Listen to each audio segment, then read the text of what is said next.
Can you hear me? Microphone check. Lights, cameras. This is swanky. This is lifestyle. This is culture. Welcome to the social center of everything culture. Culture Daily. Jamming to some good music here. Of course, if you're also locked on via television, we're live on 3 Music TV right here in the 3 Media Network studios in Abelenque, broadcasting live to your screens. It's J Fool, it's Lenny, it's Olele, and it's a man C Real here in our studio 899 Big Conversation. And I know, thank you very much one more time for all the love you show us, especially on our tubes. Anytime you do watch the show again, don't forget it comes back on your screens at 10 p.m. tonight, so you can definitely watch it. Now, that out of the way, today we are honored to have one of the super producers live in the studio, and I say super, in fact let me add duper to it, so it's super duper record producers live in the studio this morning with us. Now he's an Academy member, a voting Academy member for the Grammy, right? The Grammy Recording Academy. Of course, he's an award-winning producer as well, record producer. He's got many classic hits to his name as well. And we are proud of a son of the land, if I can be a bit cultural. Ladies and gentlemen, welcome to the studio, the man, Juls. One time. Yes, sir. Culture Daily. Aquaba. Yeah, man. So, ground rules or house rules, if you bow, we clap for you. So, so we're just saying that out of the way. Because it's part of life, you know what I'm saying? We had the bell, but some people stole it. Yeah. There's no ding. We're ding for you right now. Yeah, and we don't offer coffee, tea, water, none of that. So when you cough all the way, man. Water. Yo, Juls, it's good to have you in the studio, bro. It's been like a minute. Yeah, years. It's been years, man. Long time. It's been Serious. When was the last time you bumped into Juls? Like 2 weeks ago. No, 2 weeks ago. Like, what do you guys really talk about when you have to see Serial? Like, I mean, what is the conversation about? I can't tell that story here. You be tuned.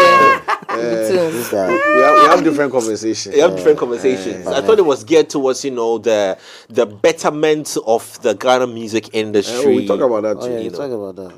That one is dead inside. It's day inside. Yeah. But that's not the main feature. Well, that's not the main feature, right? I mean, for Juls, we're going to have a very lengthy conversation that should fit us in the next hour, because there's so much to draw out of this man, with experience, as well as engagement, as well as heights attained that, clearly most record producers would want to attain. So, Juls, let me first say congratulations on this journey to how far it's brought you. But let me ask you this. A lot of people have been in your shoes. What do you think has been the magic that has created or has elevated you to to levels that, makes for many global brands to want to mess with you? I couldn't tell you a direct answer. I think for me, it's just been a lot of consistency. I think, I think I've always been the guy to like keep going. And I've never really been satisfied for, like I could win something today, but I'm like, but I want something a lot more. I think also, just perfecting my craft over the last few years, just learning a lot about different sides of the coin. We have, the artists, the music side of things, then we also have, the media, those side of things. So it's kind of like making sure that you're good on both sides. Okay, I'm told I can't really hear you properly. Maybe you have to speak up a bit louder. Okay, yeah. So it's pretty much that. And then I guess just kind of like learning from the OGs. Shout outs to the likes of Pangianov and Hammer and the likes. Panji's been, a very good advisor, to me. So he's obviously giving me a lot of advice in terms of how to do things a little bit different. Mensa as well. So I think, just learning from, those lessons and then just kind of like, doing things a little bit different. I think for me, my sound, I'm very, very, very adamant that, there are Ghanaian elements in there, despite the fact that I might be producing for like a Burna Boy or like a rapper from the States. I just always had to make sure that my sound from Ghana was always present even if it's very minimalistic, but it has to represent. Or I like what you just said because that's where I actually wanted your question to be directed to. Breaking it down technically for us, what the elements have actually been.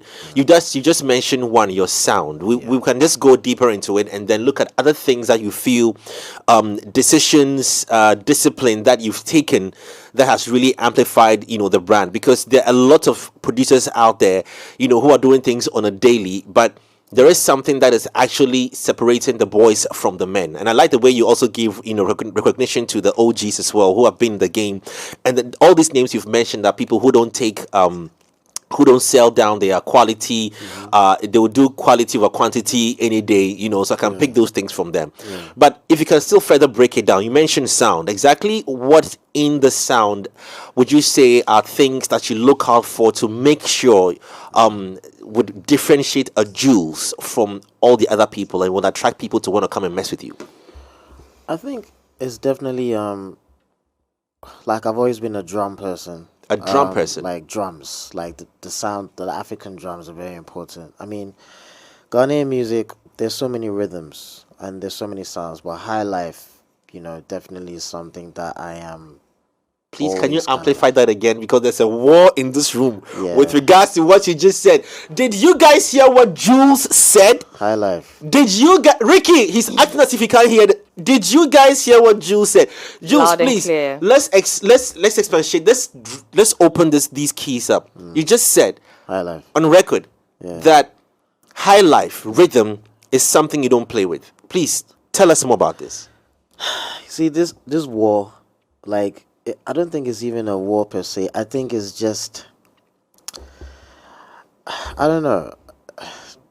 I don't want the tweets to come for me, but I just feel like these days, and most producers have literally neglected that sound completely. Even the consumer, I feel like people feel like Highlife is so old and it's, it's for the old people, or it's like it's not refined, so we don't really care about it anymore. But when you really listen to like the old school sound of Highlife from the 60s and the 70s, like the Abel Taylors and the E.T. Menses and some of these guitar and dance bands that were set up then, there's some progressions and there's some sounds and the rhythms in there that are so expansive that could turn our sound into something completely different. Like, I went to Switzerland about 3 weeks ago. There was this guy who came to pick me up. White guy, has never been to Africa in his life. On his playlist, there's a song by a group called the Djemba Groove. Djemba Groove. Djemba. I thought it was Jeba at first. You look at Jeba like that. Yeah. But Djemba, right? And it's a group made up of two guys. One guy is a white guy, German, and the other guy is a Nigerian who's naturalized as a Ghanaian. His name is Eric Owusu, who was discovered by Panji back in the day. They have a song on there called Sweet My Ears. You guys, when you get time, listen to it. Sweet My Ears. Yeah. Okay. Amazing song. And this is like a modern day, like they released it this year. Yeah, it's just Highlife. February. Highlife. It sounds so beautiful. Like, if you guys, I'll play it for you. Yeah, I'll send them to Jay. No, listen. Myself, I was going to say that's I a sent good it to sent to me. you. I Yeah. sent it to Bro, the day you song- sent it to me, I sent it to everybody. The song is so beautiful. Oh, I listen now, Serial. I listen Sure. now. I listen now. We spoke about it. Ah, okay. It's so beautiful, and it's not like the sounds of Highlife have even changed. And I was saying to myself, like, yo, if Sarkodie was to rap on this, it would be so good. Not to say that he probably hasn't heard it and then he probably decided that he wouldn't do it, but I just feel like a lot of our artists shy away from that sound. Ever since I come house, every day, and me, I like I'm a piano. I have nothing against it. I like house music, but actually, yeah, like let's hear some of our music. Let's hear a little bit of our music. Are they like I just feel like, and I get it because at the moment we are chasing a popular sound just to kind of like be quote unquote relevant to the masses around the world. But the fact of the matter is, the Nigerians and the South Africans are kicking us to the curb, and they are sticking to their original sound. And even to some point, the Nigerians are even creating their own vibes by taking from other type of cultures. But then they still make it sound like Nigerian. I don't know how they do it. They've been doing it for years. But I just feel like if we were able to stick to our sound and in a way where everybody is just literally going to follow. If Sarkodie or Stonebwoy or the big guys decide, okay, this is what they come do. And conversations I had with the DJs and the media that, guys, let's just push this agenda. I don't see why in the next 2-3 years that is what we're going to be hearing predominantly in all the clubs. Bro, like, it's beautiful music. There's so many variations of Highlife, so many. The sounds of, like, the style of guitar, Kwao, Aponsa, even the Wolomer Ghan sound. And if you even want to go a bit deeper, then we go to the north, where, you know, the likes of Kinaisuba were playing, you know, the Kologo, and all of these things. If you're going to go to... Atongo Zimba and the rest. Bro, and in the Volta region have their own thing going on there as well, like the areas. They have their own sound differently. Yeah. Some of the artists, like Walasi dropped the album The Rap White. Therapy, actually. The Rap White. The Rap White. Amazing album. Straight. And when you listen to everything that he's saying, he's rapping over beats that have merged a lot of African elements with hip hop. But when you listen to what he's saying, it's actually clear. And he's speaking his language as well. I don't see why that can't be done. I don't think it's a war. I just think it's like, you know, people just sitting down and be like, yo, guys, this is what we're going to do. You guys were talking about with Aimula earlier on. See, with Aimula, they have started a sound system culture that's never been seen before. True. In Ghana, and even if it has, it was probably back in the day. At Bless the mic time. no, forget, not even Bless the Mic. Before Bless the Mic, the Usu Street Carnival. Yeah, the Vibe Charlie Street Watson. Carnival. Vibe Street Carnival. Oh, Vibe, okay, Vibe. Yeah, back in the day, you know, when you walk the whole Oxford Street, Yeah. there were different people who had Different their DJs Shout out to speakers. Stilo. Yeah, Stilo. Stilo. Yeah. So it was kind of there, but then Aimula has kind of like brought that thing back. Now it works off the back of house music and piano and what the DJs want to play. I think there's a group of people that feel like, let's play something different. So they have their crowd. They did a bigger show this time, and it's attracted people who have heard so much noise about Aimula, but they actually don't know what exactly Aimula is about. So that's why you're gonna get comments like, oh, their platform should be pushing Ghanaian music. Yeah, maybe it should, but then they have a formula. If somebody wants to do their own sound system and advocate for Ghanaian music, then they should do that. I don't see why not. Like, there's so many DJs who play that music. If they want the likes of DJ Black and, you know, the legends, those who were literally pushing hip life back in the day from the early 90s to the 2000s, if people want that sound back, then they should speak to those people and they set up their sound systems and not trying to bash the sound system that has been striving to make something different, because it's an amazing concept. You understand? Me, when I played, I'm not gonna lie to you. Me, I was like, let me just test the crowd, and that's when I went into Highlife and the Ghanaian music. Cause me, my personal decision is now, I'm just going to be very intentional with Ghanaian music. Ghanaian music. That's different. I can't hear my producer talking because he's been very quiet on the in ear because he's actually shouting in my ear like I did here. Serial said something a couple of shows back and said that it looks like for us to cause this change, it sits with the producer in the studio to be intentional about these things. And you've actually hammered that beautifully here. How do we make this? How do we actually turn this thing? How do we make it intentional? Because it's so simple. Well, okay, if you get me. Like, it's so simple. Like, earlier on the show, there was a guy talking about mixing and mastering. Yeah. Right? Now, Nasi. Yeah. Shout out to Nasi. If you have a microphone and a sound card and a laptop that most producers have, right? You literally have the ability to record anything that you want. If you go to the art center or you go to Kolegono, Dansoman, there are these guys that make all of these African instruments, right? Kushkash, and all those things. Shakers, shakere, the logo drums, the kete drums, the castanets, all of those things. All of those instruments are African instruments, Ghanaian instruments. We know those rhythms. There's nothing stopping a producer who wants to invest 20,000. I mean, bro, look at this room. These computers are like, I don't even want to know how much it is. But it's going to cost the producer 5% or a percentage of the equipment in this room to buy all those instruments and literally just sit down and create some rhythms. Create some rhythms that he feels like a lot of the rappers are going to be able to vibe to. That is how things should be done. I think that we need to kind of like do a little bit more research or go back into time. Hammer's era, probably one of the greatest eras of hip life history. Obviously, we have the Appearances and the JQs and all of that. But Hammer's era, where he was producing for Obrafour, he produced probably arguably one of the greatest albums in Ghanaian history, Pamuka. Yeah. Producing that whole album. And the sound, nobody has been able to emulate that sound ever since. But if that sound was to come back right now, I guarantee you, we won't be having these debates about Ghana music is dead and this, that, and the third. Because the drums were smacking. The chords were so dark. And it just gave the rappers so much space to literally say so much. Tell stories. JD, Tiny, Kwade.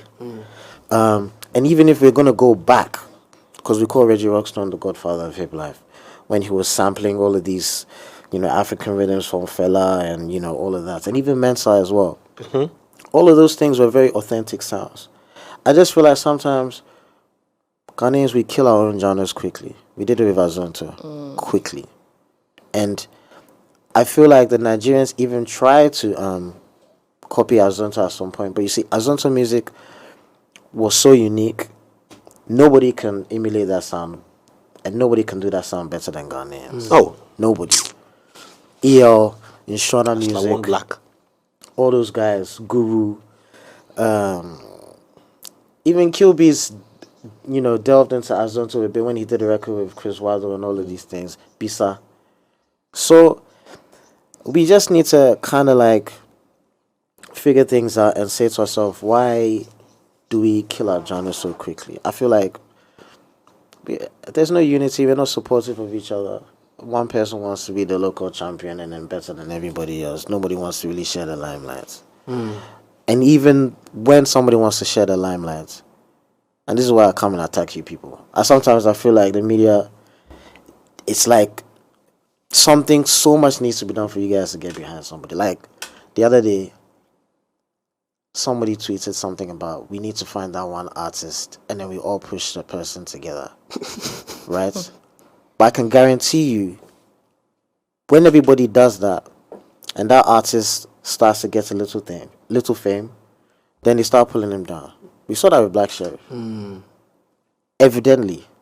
When Black Sheriff was having his issues with this, that, and the third, I remember when everybody was behind him. As soon as some small situation that nobody even really knew what the situation was happening, gossip here. All of a sudden, Black Sheriff, the way they do this, that, boom, boom, power. I don't know the story, but I literally just saw somebody that we were holding so high in esteem just brought down so quickly. And sometimes we don't even think about what that's going to do to someone's psyche. Yeah. Word to Kwesiata. Anyway, may I talk? I think you just put a full stop there, I right? wanted to quickly chip in about the Azonto bit. Which I'll debate you on. But go ahead. I know Ricky's agenda. Just right. But did you attempt doing the Azonto sound when Fuse was, just a quick one. I don't know if. To be honest with you, no. No. Okay. I never did. And even if I did, it didn't sound as good. There's some people that are professionals, you just leave it to them. That's why I mentioned those names, and Shona and EL. And I can't and Shona's the one who made You Go Kill Me with Sarkodie. So that was in Shona. In fact, I want to say Shona was one of the pioneers of Azonto music. Facts. That's Take your flowers, bro. Yeah. Shona was actually one of the pioneers of Azonto music. When the music started slowing down, DJ Breezy was the one who was dictating sound, and he produced all these records for Joey B. Tonga and all those things. That was also another era. And that was a beautiful era. Again, Ghanaian consumer. Done. And then you brought Banku music. Yeah. With And then, skin tight Banku, but then you know what happened with that? What happened? First of all, I didn't even call it that. It was Easy who called it that. Right. Right. And I think the name probably stems from the fact that the elements of that sound are very soft, minimalistic, but then the songs, like the drums, are hard. That's basically like Banku. Banku will be soft, but then once you chop them, It's filling. it's filling. Yeah, So I guess, poetic. yeah. And then what happened was, when that sound was created, the Nigerians came in because they realized that, oh, hang on, there's a something, vibe on there's this. a vibe here. And then the likes of the Runtowns and the Technos Started tripping came in. into that. And then they decided to call it the pom-pom music because it was like, doom, doom, because Davido and all those people started tapping this as well. Yeah. Boom, boom. So like, it was like a 1-1-1 type of thing. I'm being technical, but ignore me. No, break No, it. we are not- break it. no, we- It's we are very here. important. It was like literally like a certain rhythm where there's enough space to do so much. But I think the Nigerians literally just took that and then just made it a lot better. Now, Easy, to this day, we don't know what his allegiance was, whether it was Ghana, Nigeria, but he went to school in Ghana, but he's Nigerian.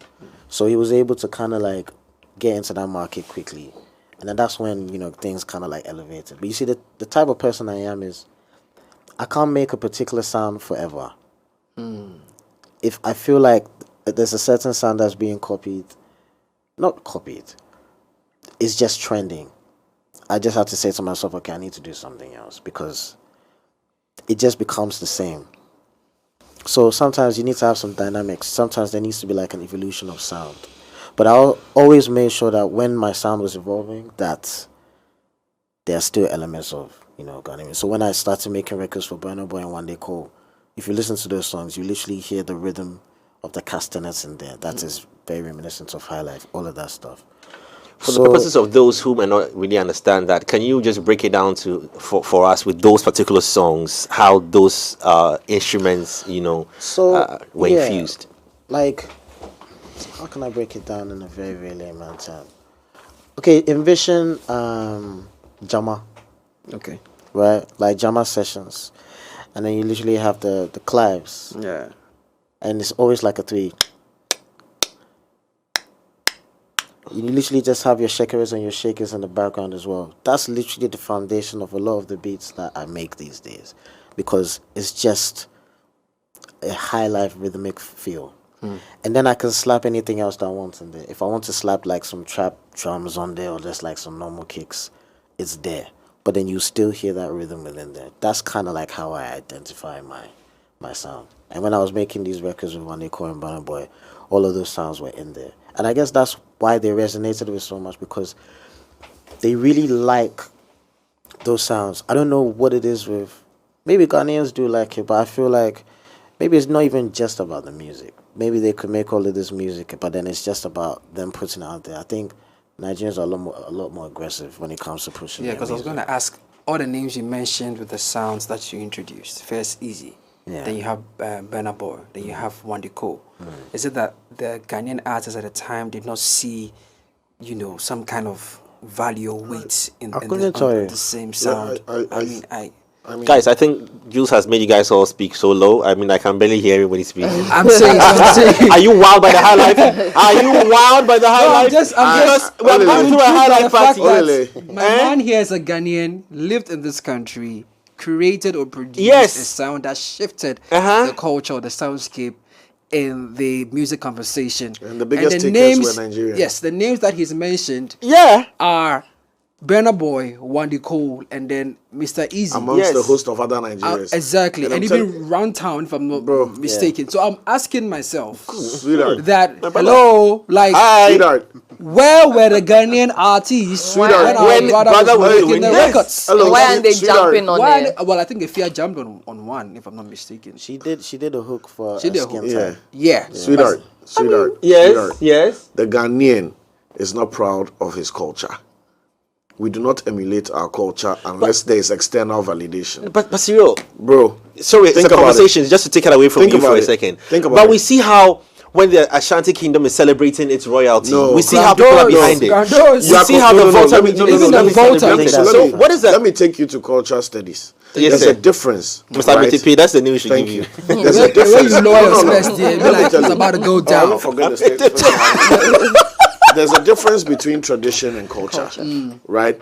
Culture is the underlying foundation. Tradition is dynamic. So you could have the same tradition and Idris Elba will come and partake in the tradition, right? But that doesn't mean Idris Elba cares about the culture or can even connect to the culture.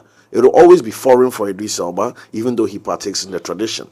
We are big in Ghana on doing the traditional stuff, the outdooring, the traditional wedding, wearing the smock, wearing the kente. We like the traditional elements when we feel like it's cool and there's external validation coming to those traditional elements. So culture is coming with policy. You have to follow the policy of the culture. Culture. Right? Like in Japan, if you are the richest person and an elder is in front of you, you prostrate and bow. Right? In Ghana, it's changed. The guy who is 60 and doesn't have money will call the 45-year-old uncle because of money. That's a break in culture. Do you get what I'm saying? In Japan, no matter how rich you are, the poorest man in Japan will be knelt down to by the richest man because that's culture. It's impenetrable. You cannot. Ghana, we don't go inside. So if I'm 45 and I got money and you are 60, the amount of 60 years you go down and they call you senior. It will shock for you. So you understand? So that culture is our problem. The Nigerian does not how many times have you seen Nigerian tradition come across in their music? None. But the culture is what we hear. No, but some artists like Flavor has always introduced that type of even if you know it, See, so comparatively, the two artists you've mentioned, comparatively to the top 5 or the top 10 of Nigerian impact, you understand? It is. I'm not talking about like an example that I hear video where they are clad and they are showing a rural blah blah blah. That is just depiction. That is a director's. It's just aesthetic. It's like I shot a video in Trotro and I was on a palanquin. It was even your production. The movie, we were on a palanquin. We had a royal chair like Kwame Eugene had in a cryptocurrency. Yeah. Those are all just, that's not tradition. You understand? Kwame Eugene copied the video. You don't worry about that one. My brother, I can Kwame Eugene left your video. Copyright infringement. But my point is that we don't. Please, the 5 fingers all have meanings. Which one's slam one for you? We don't like our cultures, and we don't consciously project our cultures to the world unless there's external validation. But we use the traditions to give ourselves some false anchor. When Azonto was here, Azonto was not tradition. Azonto was deeply cultural, stemming from Shona music. The coastal people was part of their culture. That's why they were having their own Azonto hits, DJs, artists that didn't transcend into other cultural areas. You know that's actually coming back. You get what I'm saying? Yeah, it's actually coming back. Yeah. I noticed. Jamestown. Yeah. The DJs have their own setup in the tents. Yeah. And we ignored it here because it didn't gel with certain other cultures. Yeah. But when it was validated outside, when Fuse validated it outside now, the same people who were turning a blind eye to it in Ghana now decided that it's trendy enough. Our own culture has bugged. And now that it has bugged and the buggers like it, we can also now like it. And we see that with everything. Everything we have in our let me ask a tough question to Jules then. On the basis of what he's saying, Afrobeats is the new wave of African music, globally recognized. How then, or do we even stand a chance of being able to use this interests of Highlife or these elements of Highlife to go global? Is it possible? Because anytime you post this conversation online about can Highlife sell us, people come and laugh at it. Well, you have tasted international waters. It's timing. Like, I'll tell you this: Afrobeats, and again, people fail to understand that term Afrobeats. It's just an umbrella. And all those sounds in these records are tapping into different sounds from across the whole of Africa, right? So, Ashake is considered Afrobeats, right? Yeah, but he's doing primarily Fuji music. He's tapped into Fuji music from the vocal aspect of things. Over beats that are very reminiscent of Amapiano. That's right. But it's thrown into the Afrobeats umbrella. So there's so many sounds that are tapping into different sounds across Africa, right? So, Burna Boy, Wizkid, they've all tapped into Highlife. You know that, right? Oh yes, yes. Wizkid, and Afrobeats.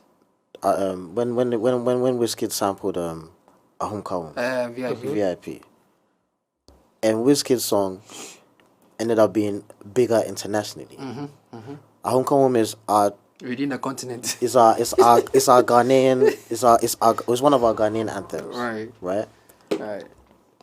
So that's a high life song that's crossed over, quote unquote, when you really think about it. So why can't it cross over? Like, I feel like we just need to kind of like really think. I know that there's some artists who've sampled a lot of the old school high life, but I don't think they've done it to the level which is good or commercial enough, or it's quality enough. You know, the sound, like. And quality here means in terms of what? Content delivery? Quality in terms of content, production. in terms of the production, in terms of what the song is even about. You know, bro, like, right now we could make a good song in this room right now, but then there are different elements to it. You know, how it's rolled out. You know, the personality of the artist, whether the artist is even, you know, personable enough, or whether we are drawn to the artist that he or she is. You know, like, so all of that is a package, right? Then there's the marketing and the branding aspect of things, and then there's the PR, and there's the aggression of that artist and his or her team to literally go out to the market and then connect. I saw like King Promise and Black, they've been going to Nigeria back and forth, this, that, and the third. You know, the Nigerians are coming here quietly just to like make sure that their music. I go Kumasi like 3 weeks ago. We were at this bar on the TV. Not one single Ghanaian song video was played. It was literally every single song, no word of a lie, Nigerian. It wasn't even so. It was somebody who even pointed out to me that we did Kumasi and they're just playing all of this Nigerian music. Because if anything, Kumasi, I would have expected that. One or two. You understand? I would have expected that in Accra, but Kumasi, literally every single Nigerian video that you could think of, clear. Like how you guys they show the video for here. Yeah, it's a clear. Clear. It's not like HD. Not be any what's it called? Shady channel. 720 what crystal clear. And I was just like, I wonder why no artist has decided to literally go around, or maybe they try but then they just get shut down. So again, that's why I'm like, sometimes that's when it comes to the media. I think conversations need to be had, and you guys also need to be honest and tell the artists that the music is not good. Serious. The keys to get a key. You see how the reaction was? I'll send you at least 20 links where I personally am probably saying that. Chairman, it's very good. My brother said it. Listen, the problem here is people say, why do we play the Nigerian music? Have you seen the quality of the videos? It's like, listen, you're a DJ. If I came and give you a crap but mix, there's some guys that shoot if my some song good be videos pop, here though. and we then in Ghanaian TV plays them, but the ratio is probably 100 to 5. It's not a lot. No cap. I think the ratio is probably 100 to 5, bro. There's some good video directors, and bro, like there's some artists that, you know, they would rather they invest their money into something else rather than proper quality. Of course. Well, of course. Jules, with that said, right, you work with a number of Nigerian artists, and then mentioning the crossover, because then if Wizkid is sampling a song and then that song is becoming bigger than the original, what is the thing that you have seen firsthand that these Nigerian musicians are doing that we are lacking in Ghana? They're definitely making a better music. I think they have the capital support. They have the numbers. Let's not forget that Nigerians are everywhere. Like the population right now, I think it's over 100 million in that country. And how their system works is, you know, it's in classes, right? So you need to make sure that, you know, the cool kids and everybody, you know, are sorted. But then the streets as well. The streets are the ones that actually kind of like amplify them to a certain level. So everybody, each class is taken care of, right? And then, you know, when they get to a certain level of success, they start asking questions of, you know, where do we go next? How can we get to London? Let's do some 1 or 2 appearances here and there. Let's like do a show, you know, that type of thing. So they're kind of like a lot aggressive. I feel like with Ghanaians, as of recently anyway, and I can definitely say this, Camidoh has been doing a good job. You know, like when he had this Sugarcane song. When that record was going viral, and he broke into the charts a little bit as well. He came to London and he was also trying to, you know, kind of like connect. But you see, as me seeing that as well, what I've noticed as well is that it's just the visibility. You know, everybody is still Studio used time, to like Studio time. No, it was breakfast. It's like it's visibility. You need to understand that eyes are not on us just yet. And it's weird I'm saying that because at the same time we have tens of thousands of people coming to Ghana every year, especially Christmas time. So Christmas time is the perfect time for the artists to just be like Everywhere, activate their music. everywhere, showing your face. And even so, just having a rollout plan of releasing some music, maybe October, November, and speaking to the DJs, be like, guys, how can we put some events together that people are actually going to hear our music? On Sunday, I put together an event called Hip and High at Ali Bar, which had Mike Smith and DJ Loft, and then we had a local band called Local Dimension. It's led by Aaron Bebe, who's a teacher at the University of Ghana, Legon, at the School of Performing Arts. He's one of the few people who can play the seperewa, and he plays the xylophone as well. Amazing. And we played Ghanaian music literally for 7-8 hours straight. We were there from 7 to like 3 in the morning. And it was amazing. And it was like nostalgic. Like Loft and Mike Smith took me back to a time that I had completely forgotten about. And I was just like, if this was such an amazing era, why don't we just take all of that and then go back to it, study it, and see how we can kind of like recreate that nostalgic feel, and then just have conversations amongst ourselves and then put it out there. It's a conversation, and it will continue to, it will be conversations like this that would, you know, help push it. And it will take somebody to actually do it, and then let the person be the madman. And Okay. then You know, So he mentioned something you did when you were talking about songs that have broken through. Now I want to draw as much technicality from you as possible before we let you off the loose and talk about all the other things you've done. You mentioned a song like Sugarcane Remix. There are elements in there that gave that song one of its, put the money aside, that made it organic and viral. Can we identify those things as a producer? What is it? Was it rhythm? Was it progressions? You know, because for me, I hear a lot of Nigerian sound, and I'm coming to an argument, Nigerian sound in that song from a Ghanaian. Okay. But that, if that is true, then that means that we are positioned for a Ghanaian artist to break through on that Afrobeat market. You have to position yourself as a Nigerian artist. Sound. It's not. I hear what you're saying, but if you really listen closely to the rhythm, that's actually like Highlife. Highlife, and that's actually Ga Wulome. If I get too bring the technical, it's mad. No, But please then get when you take technical. when you take the kick out, right? When you take the kick out and you take the snare and you just have the rhythm in there, that's purely Ghanaian. I can guarantee you, I can get a local band right now that will play exactly the same thing, and you would hear it clearly. I think a lot of the beats these days are made quite electronically. We have our sample packs and stuff, and I have loads of those. But these days I like to play a lot of the percussion quite live. The reason why you think that it sounds Nigerian is because a lot of Nigerians have kind of like tapped into that sound that we have had but we haven't used. So I can mention several songs like that you know have that rhythm by Nigerians. You know, Fireboy, you know, Rema, you know, to some extent Burna Boy as well. And you need to understand that, you know, Burna and Wiz as well, they come to Ghana quite often. And because they like what they hear here. they hear here, the environments. They are at peace when they come here. So they hear these sounds and then, you know, they try and, you know, learn from these sounds, and then they kind of like create something a little bit different. But they're still speaking in their language, they're still speaking their Yoruba and whatever and stuff. So that Camidoh song, I mean, now we're in the digital world as well, so TikTok probably obviously helped as well. I mean, TikTok, it's a trial and error thing. It takes one or two people to make a song go like crazy, and you know, even the bass line in there, that's a Highlife bass line.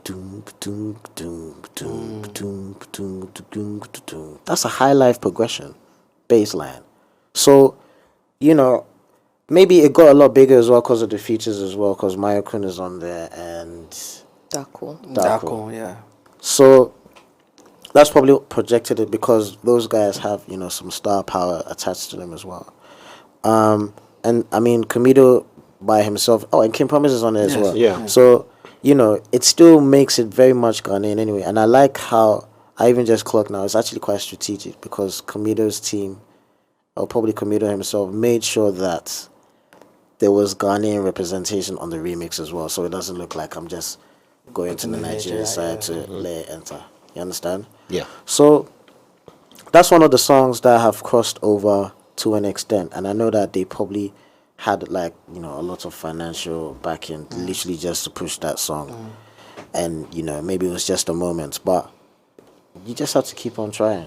You know, I want to just draw us back a little bit, but you mentioned that some of our superstars need to attempt or be confident enough to try these new sounds as a way of penetrating other markets because they already have the star power, they already have that kind of global recognition. Sarkodie sat in the same chair when we were talking to him about jams. And he mentioned the different genres of music he attempted to do or he did. And his in the conversation, he did say that some of the songs on there may not really sit well with his core fans, which are probably based in Kumasi, and so they will not really, relate. You know, what I want to find out from you is how do we bridge that gap? Say Sarkodie wants to do something with all his star power, his Stonebwoy, Shatawale, or the big S's, or the big superstars, or the A-listers in the Ghanaian music industry. How are we able to hop on the new sound that we can own, driven and led by these people, and at the same time satisfy the hunger and thirst for their core fans? Because their core fans is what made them who they are. They got that kind of recognition here. So how do we bridge that gap? Because I think that is where we are lacking. Because they could, like you said, people have done what they've done. They probably sampled and done a lot of madness with Highlife music, but they're sitting on it because they are not too sure what's going to happen. You know, and even if they have tried before, it hasn't really worked out the way they want to work out. So how do we get our superstars to try something experimental, still get their fans on lock, and still meet that global standard? Because I think that's where the problem is. Well, I mean, you mentioned the big S's. All the S's have like different sounds. Like Stonebwoy, he's about to drop his album this week, and it's a very sick album. Oh, yes. Like a very, very good album. And I guess because he's speaking in local dialect, and there's always been debates about, you know, Ghanaians rapping or singing in patois. But if you're going to do your research, you understand that there's a deep connection between Ghanaians and Jamaicans and that whole patois thing. But no history today. Sarkodie can ride on any single beat that is given to him, and it will sound amazing. Highlife, he did a Highlife album. Mary. Yeah, Mary. I think it's probably one of his best albums. Arguably one of the best album in the decade. Yeah. Best Ghanaian album in the decade. But let's talk about it and let's see how we if I want to wrap up, take on the hypocrisy cloak that is covered our best album, but how did we really speak about that album? I think a lot of back people then have it was spoken big, well Jay. about I think Mary. Mary is what he did with Akwabwa. Yes. Right? Sarkodie's Yeah. Mary No, but I album hear has what been Jay is given saying, its because- flowers. Please, I will not even miss my commercially, words on it how didn't how we treated that album. I don't think that album was played Enough. religiously. Yes. I You won't know sit why? on radio and TV and act as if Yeah. people didn't But you downplay know that why? album as But if you know, it was but very. you know why it wasn't like, you know, because it was Highlife. Yes. And it wasn't cool enough for people to play. You Yeah. probably hear it on certain radio stations, but you're not going to hear it on the big stations or the big TV stations. And I think it's because of how it was probably presented. If he didn't do it anyway, if he was to present the album listening in a way where he was going to advocate live music, where he did shows, there's nothing stopping Sarkodie from saying, okay, you know what, let's go into plus 233. Let me have a nice jam session, Highlife, and perform there. Or he was to go to front back and do like a live, like actually perform the album, and it's literally just Highlife, and then be intentional with it. That's a way of actually pushing that album. And I think these days, again, a lot of the sounds are electronic, so people are actually kind of like afraid to kind of like deal with like the live aspect of things. But it only just takes one person. And like I said, Sarkodie is able to ride on any beat. I mean, I can mention so many rappers. There's Akan, there's Walasi, Manifest. See, I've even mentioned Manifest this whole time. Manifest has been messing around with a lot of these Highlife samples for the longest while. Well, you know what the average Ghanaian says about that? Yeah. Oh, this guy, he be some way. This sound is not really Ghanaian. So what's Ghanaian now? So I'm sure that's why Sark even never revisited, that Highlife album again in terms Maybe of picking up grooves. Well, I think again you also need to understand is that these artists also need to feed their families and they need to take care of themselves. So if they're making music and then the consumer is not taking the music in, he'll be the one to do the fight. I just needed to chip in quickly that Sarkodie actually had a Merry album concert at the University of Ghana in 2015. That was the only concert captured on the internet. If there's any other concert, someone should draw my attention. But what we have here, the only concert for the Merry album was in at the University of Ghana in 2015. Okay. That was the only concert we've had, and we have not had. But you can't see what it was a live band. It was a live. I see a live band here. It's on YouTube. Because knowing Legon, I don't know whether we would resonate with something like that. See, me, I hear y'all on the artist being the crusader and the evangelist and taking the bow and arrow and leading the charge and doing the music and saying, let's do it, and guys, blah, blah, blah. But I'll always continue to blame the consumer. Always. Because by definition of the artist or the creative, they have that freedom to create as they see fit or as they feel fit. And if somebody like Sarkodie, at that height of his career, felt that he has to find that cultural anchor and create an album that's so tied into our roots and the source of our musical journey and everything, that should be his best album. It is, arguably. But no, not from a creative perspective. I'm talking from reception. Right. Mary should have been Sarkodie's most well-received body of work. When you say well-received, by the audience, I realized that people actually started appreciating the Mary album years after its release. The same thing they're doing with Black Hole's album. I remember when Black Hole's album dropped, a lot of conversations about it wasn't good. But I think that after people took their time to listen to the album, then they realized that no, this album is actually one of Sarkodie's greatest works. Yes, but that was a diffused reaction. That's what I'm saying. That's a diffused reaction. If Sarkodie released the album and he did a concert in 2015, and you are only going to fall in love with it in 2017, that point of that flashpoint where we should have ignited it and learnt every lesson from the Mary album has diffused. I mean, they say do you get what I'm saying? You said the culture has longevity. We said it 2 days ago on yes, culture and tradition. I said culture is timeless. No, yesterday we said something about culture. No, I said trends expire, but culture is timeless. Yeah, and that's what I'm saying. That if Sarkodie does something that is rooted in our cultural whatever, right, and it takes people a year, 2 years to fall in love with it, then we've allowed the impact to diffuse before celebrating it. So we'll definitely not get that clap action as if when the thing was dropped and it was 2 months old and we all consciously listened and propelled it. It's like going back to listen to a 10-year-old album now and declaring that, hey, then it be dope. Yeah, but you can't activate it today. But also, because the world has moved you need on. to look at that time and season. It was a very. Listen. This was when Olele, was Olele. We have a fundamental. 1 minute more for problem. that conversation. For Yeah, the we have. I was actually going to get to Highlife. No, because I was you going see what Jules was saying about Highlife, and it's absolutely right. Highlife was not created for the Ghanaian consumer.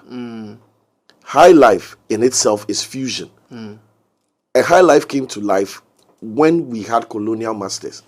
It was taking who we are culturally, infusing it with jazz, blues, R&B, other soul. European, Western tones, And it's so that our colonizers and the aristocrats of the time could enjoy music. That's why the name Highlife is there, because the layman, the typical Ghanaian, could not afford those concerts. It was for those who were high in society. So the music genre itself we're referring to as Highlife is a fusion. So it's not cast in stone. It is basically a fusion of taking the Wolomes, the Bobobo, the whatever, the Pan logo, and infusing it with westernized elements to make it something that the local can enjoy and the foreign can enjoy. So we've already solved the problem. Highlife is the key. Do you get it? Repeat. We've solved the problem. Listen, so if you take Highlife elements and you put an MC on it, you have manifest. If you take Highlife elements and you put a singer, a dynamic singer, rapper, artist on it, you have a Walasi. Do you get what I'm saying? When you take traditional elements, Highlife elements, and you put Hausa and you put rich northern music on it, you have Ayat. So Highlife is the base, right? Nobody raps more Western than I do. But my best song had Highlife elements on it, and I still rap like I was from New York. It was still a big song. So it's about the base, it's about the production. So the template, we have the template. We have the template, and we did it with Azonto. But when we got it, the reason why Azonto was so big is the same problem that happened to Highlife, because it was a very, excuse my language, low-level sound in the mind of the typical Ghanaian. The masses. You understand? And that appeal to the masses was rooted in the culture of the people who created the sound. But that culture didn't gel well with everybody else. So we looked down on him. Everybody in Ghana, from the media people to the TV people to the radio, said, I want to be crass music. You can't dance boy and do Congo and things. We laughed at it. Do you get it? People had songs where there were full lyrics bashing Azonto. Radio DJs would play foreign songs and play Azonto and pass comments. What? It's the same thing. So it's about taking the Highlife fusion, the Highlife elements that are our culture, and infusing it with whatever trend, tradition, or style that we have. And that's what the Nigerians are doing.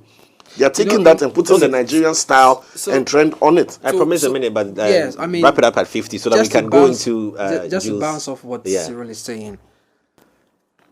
EL said the other day that the people that we are focusing on to take Ghana music to the next level in terms of the global, dominance, are not the people we are actually looking at. Yes. I want to find Jules. Do you agree to that statement? I don't know if you heard or I saw that statement. What do you make of that statement? Because just like what Cyril is saying, right? I heard that statement. We have a Riala doing that already. We have a Santrofi band who are selling out shows in Scandinavian countries and Europe and whatnot. Why aren't those? Uncle Botella is still going on tour. Jedu I can clap for you before you say it. That's in case you do it. Uncle Ambole is still going on tour with the same Highlife music. So why hasn't the world given it the attention it needs to even? Because we're in a digital world and it's trend. Yes. Listen, we're in a digital world, we're in a world of entertainment. Because what? Sorry, I didn't catch that. Digital world, like trends. Like Jedu Ambole is not going to be trending on Twitter. Yes. Unless he's done something crazy and then everybody's talking about it in terms of like negativity. Yeah, like he really amplified that when he and KOD got into it. Yeah, exactly. Yeah. And we confuse nostalgia with relevance. A lot of people would scream when you put on a Daddy Lumba at a club or at a rave. That's nostalgia kicking in, adrenaline. Your dopamine and things skyrocket. Enter your car back home and play me Daddy Lumba. Then I know you are not just responding to a trend. Do you get it? Because we do this and we say, and we everybody has memorized the names. This person. What's the last time you actually listened to it? You don't. You just keep it in your mind as a trump card for a nostalgic conversation. And that's because I'm sure it's because it hasn't been put in our faces like the way other music has been put in our faces. It has. There was No, a but time I think that talking about I think that with now, this one, relevance even now. sometimes when these songs are not put in your faces, if you like it that much, you will go and look for it and listen to it. Yeah, but because with all of these trendy people, it's not all of them who are in your face, but you still go and look for their music and listen to it. That's what makes something the trend, right? It's when it's everywhere you go. Like if it's a part, case in point, Joey B and Papi Kojo's music, which is like another sub genre movement that they were on in terms of GH rap or GH hip hop. The way they styled themselves, the way they rapped on beats, you could tell that at that point in time in Ghana's music, that was what was in vogue. So you have people in secondary schools who were trying to be like a Papi Kojo or a Joey B because it was flex. When that thing moved away, it died because it was everywhere. You get me? So I feel like if the songs that I think one day we should get people from the National Media Commission to find out what really could be done, because if the songs that we are talking about are being played on our radios, they are being played in our events and whatnot, like he said, some of the events that we are doing to try and push Ghana music. When I sit back in my car, like, bro, I want to play that Amachi Dede record again. Yeah, do you get what I'm saying? But it's not like that. Like we play a little bit of that Lumba or something to hit the nostalgia, and then we go back to what's in exactly. because So we are not consciously promoting the music. Audience. We use it as nostalgia. Your crowd is not picking up. You were playing some other song. You throw in a Daddy Lumba. You do some Suje remix. You do some Linda. Everybody's screaming. Everybody's adrenaline. You lose exactly. Audience. If you were to do 10 back to back, old school, lack of better word, old school Ghanaian hits. The DJ is here. You can ask him the response. But that's way. It depends. Though. If that's the audience, you don't get it. If that's the audience, but today you need to know your ish to get away with that. That's what I'm saying. That culture transcends just sound. Culture is language. Culture is food. Culture is clothes. Yeah. So if Papi Kojo and Joey B are wearing the mom jeans faded with the show my socks and all that, that's the visual extension of the culture that was represented. In fact, that's even Highlife. That's exactly in the Highlife time. That's how we need to start seeing Highlife. You get it? The back in the day when they were wearing the bass, the X bass, the jeans belts, and all jeans that. And all that. And I come again, and I'll say this hard again. If you look at Black Shirt's dressing, it's an evolution of a Highlife dressing. Exactly. If I go and say this, and Ricky come and use axe to cut my neck, and come and tell me that I didn't this thing. See, we failed to make our culture exciting, trendy, and relevant.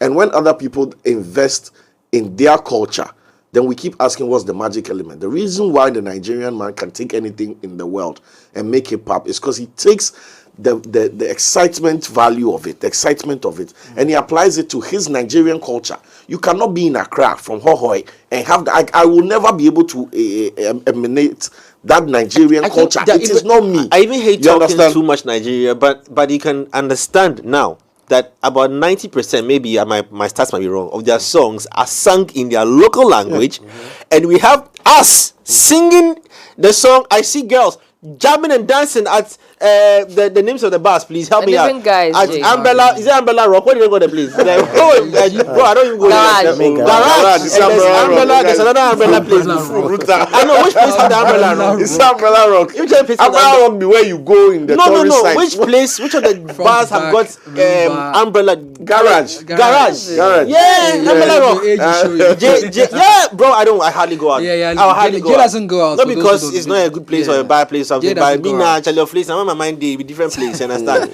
So it comes back to it. How have we, Sweetie? Oh man, we save African. We save African. You see attire. the girls singing, bro. As I can get some song, if you start the beginning, ENT was Savage. 230 or something, 230. No, that's not 230. So 230 is just his recent. It's just his recent one. Yeah. Hey, I see some. As loaded. I see last time I say some. I did on TikTok. Some girls video they walk with. Charlie, did they sing Ghanaian girls? Did they sing you see the guy they talk some things. Did they sing? I'm like Jesus Christ. When Adam dropped his songs in ever, you didn't do the same thing to me. What Ashake is doing is what Wallace is doing with the ever language. What Ashake is doing was what Adam used to do with the ever language. I will never forget Listen, even the most. My big question to Jules, please.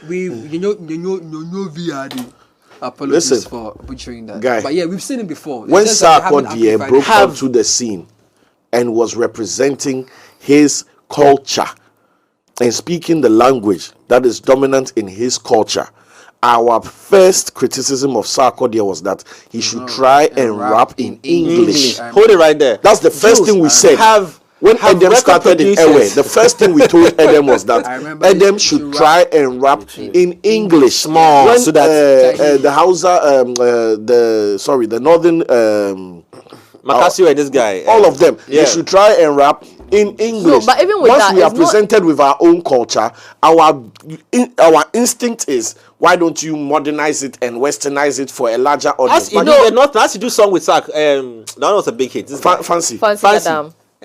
People were Even even touch it. Yeah. were even laughing a bit Laughing at at his accent, his his accent. pronunciation. I mean, how the Yeah. Guys, Jules, guys, yes. even with that, right? It doesn't fall on the consumer alone. Even some artists, when they have beefs with other The artists, artist who is also the consumer. no, you don't get what I'm saying. I mean that it's not I only get- I the get what media you're or saying. it's They not are only those who magnets. are out of that circle. Because even some artists, when they have beefs with other artists who they hear performing in quote unquote the local dialect, then it becomes you are an English rapper and you are at this, and so you can't compare with me. So I think that it's from the top. It's from artists as well as everything. We saw it happen with Manifest and Sarkodie when they had that beef where they made the comparison of Manifest probably a better rapper because he sings He raps in English. That's not what I we've got seen from it. the beef. No, we've seen it. No, but people were Let me tell saying you what that. I got from We the beef. also That saw was- it with that was- Amado that and was- Lyrical Joe. Yeah. Just last year with Amado and Lyrical Joe, where people kept saying that Lyrical Joe is beating Amado to it because he has more command over the English me- language. last- we see that happen a lot. Sarkodie and, Wrap it up quickly, please. Let me just I wrap want it up us for you. Let me just bring your to mind to yeah. something. Sarkodie and Manifest, God MC, blah blah blah beef, right? It was great for rap. I loved everything. What broke my heart was when Manifest was ridiculed for trying to visually represent our culture With his print. with a sense of fashion. And Sark used that as a jab. Rapper, everything is off the table from your mother to your ancestor. So Sark using it as a jab is not my problem. What was the job though? What did you talk? Rapper, I'll share Kanta. GTP or something. Did you say Kaba right? or- Kaba or something. Basically clowning Manifest Drip because he was heavily invested in the African And what look. job did Manifest give to him? I've forgotten the business, but they went at it. It was solid. But my point is that Rapper says it was solid. the same country where we say we should wear Friday wear, we should try and promote our fabrics. We should try and promote and For a then, split then, second, then, then. it's like- For a split second, laughed at ourselves. We put a mirror in front of ourselves and went, ha, ha, ha, ha, ha. That is what touched me. Not the Sack doing it. Sack was Yeah, doing it's a for the rapper. Jaguar. A It's rapper would always- You a go rapper for would any use anything weapon against to you, get that the one, job done. yeah. We, the fans, laughing didn't- at something they didn't that sit is back our culture. to think about it think too about hard. it, but like, I know. what are we laughing at? Yeah, So yeah. were we saying that the Ghanaian rapper Manifest should have been dressed like he's from New York? Please hold on, please. I beg you. Let's talk about the Recording Academy or the Votes Academy and how you got yourself involved in that as well. Real quick. So you can apply to be a Recording Academy member based on recommendations. Somebody reached out saying that, Jules, we've seen what you've done. From a music perspective, we feel like you would have, some sort of influence and you can help. And they're trying to understand, the dynamics of African music a lot better. So I applied and, I vote mainly towards the world category and the reggae category. Now, the problem that I have with that is that everything is just grouped in one. So we've been having conversations about trying to kind of like create a category. I think there may be an African category this year. It's not been confirmed, but that's literally kind of like what my involvement has been in. Obviously, educating the artists in terms of how to go about submitting their music for consideration. I don't think this has been said, but then the Grammys, when they're listening to some of these albums, they are really listening to hear the musical aspect of things. They want to hear the musicality. They want to hear the arrangements. They are very, very big on those things. And a lot of the albums that are being put out today, do not have those elements as much. It's not as musical. And so that's just a little advice that I would give to Ghanaian artists who are interested in trying to, at least make an attempt and present some of their albums for consideration. What I have noticed is that there are not a lot of people that even submit their work for consideration. I didn't even know that you had to submit. Yeah, you have to. It's not just picked. Okay. You have to submit, and you have to